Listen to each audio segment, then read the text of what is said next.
ბრიტანეთში რეფერენდუმის ჩატარებიდან მეორე დღეს საკითხი აქტუალობას კვლავ არ კარგავს. შედეგებთან დაკავშირებით დიდ ბრიტანეთში აზრთა სხვადასხვაობა. ათასობით მოქალაქემ ხელახალი რეფერენდუმის ჩატარების მოთხოვნით პეტიციას ხელი უკვე მოაწერა. მოსახლეობის ნაწილი კი ლონდონის დამოუკიდებელ ქალაქად გამოცხადებას და ევროკავშირის შემადგენლობაში შესვლას ითხოვს. ბრიტანეთის ევროკავშირიდან გასვლის გადაწყვეტილებამ პირველი ეფექტი უკვე მოახდინა ეკონომიკაზე. რეფერენდუმის შედეგები მეორე დღესაც ბრიტანეთის დღის წესრიგის მთავარი თემაა. მოსახლეობა ევროკავშირიდან გასვლის გადაწყვეტილებას კვლავ აქტიურად განიხილავს.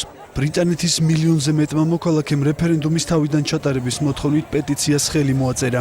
ლონდონის მერისადმი შექმნილ მეორე პეტიციას კი 100,000-მა მოქალაქემ მოაწერა ხელი, რომლებიც ლონდონის დამოუკიდებელ ქალაქად გამოცხადებას და ევროკავშირის შემადგენლობაში შესვლას ითხოვენ.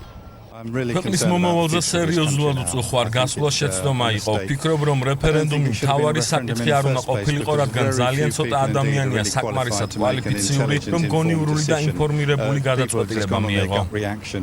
თავად ლონდონის მერი სადიკ ხანი ფიქრობს, რომ ბრიტანეთის დედაქალაქს ერთიან ბაზარზე წვდომა ჭირდება. მნიშვნელოვანია მთავრობამ, მოქმედმა და ახალმა პრემიერ-მინისტრებმა ერთიან ბაზარზე წვდომა უზრუნველყონ. ლონდონში ბიზნესი დიდწილადაა დამოკიდებული ერთიან ბაზარზე, ვაჭრობასა და ინვესტიციებზე.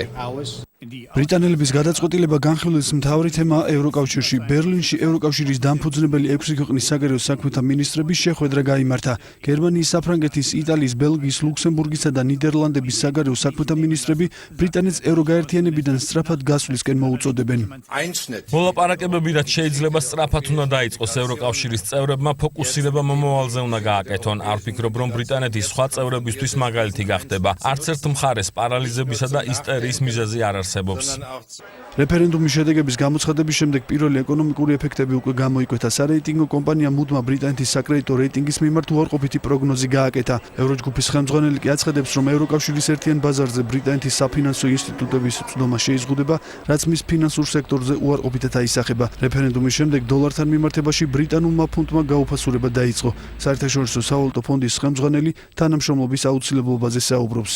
ჩვენ პატივცემთ მიღებულ გადაწყვეტილებას, ჩვენ მზად ვართ შეძლებისდაგვარად ყველაფერი გავაკეთოთ და იმედი გვაქვს, რომ რბილი გადასვლის პროცესი უზრუნველყოფილი იქნება. ბრიტანეთში უკვე აქტიურად განიხილება დევიდ კემერონის შემცვლელის კანდიდატურები. გამოკითხვების მიხედვით პრემიერ-მინისტრობის პოსტის დასაკავებლად ყველაზე დიდი შანსი ლონდონის ყოფილ მერს ბორის ჯონსონს აქვს.